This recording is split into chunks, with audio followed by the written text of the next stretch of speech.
Hello, students. When you fight with your brother or sister, your parents stop the fight. They explain to you why you should not fight. If you have a complaint against someone in school, you go to your teacher. If two countries have problems with each other, who will stop the fight? In this lesson, you will learn about the UN, how and why it was created, its aims and principles, its main organs and its main agencies, its achievements, India's contribution to the UN. We shall now begin with the two world wars. World War I broke out in August 1914.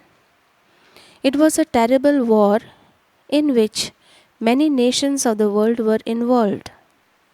The war started in Europe when the industrialized nations of the world became jealous of each other's powers. Each country wanted its own empire to grow. Millions of soldiers and other people were killed or wounded. Cities were destroyed and there was a severe shortage of food. After a few years of peace, World War II broke out in September 1939.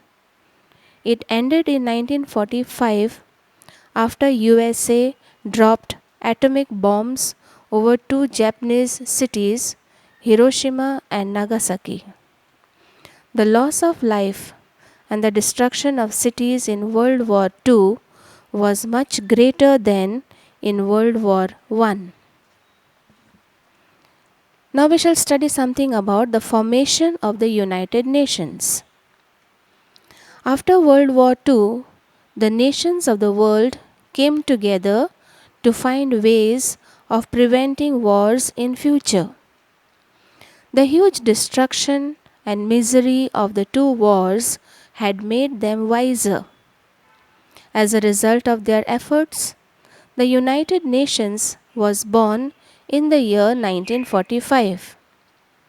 A set of rules called the Charter of the United Nations was made at a conference in San Francisco, USA. It was signed by 51 member countries. Today, 193 countries are members of the United Nations. Let us have a look at the aims of the United Nations.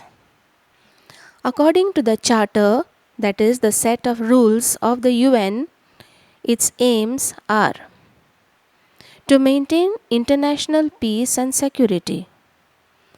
The main aim of the United Nations is to prevent wars, which means to stop wars or not to allow any war to take place. Disputes are discussed at the meetings and efforts are made to find out peaceful solutions.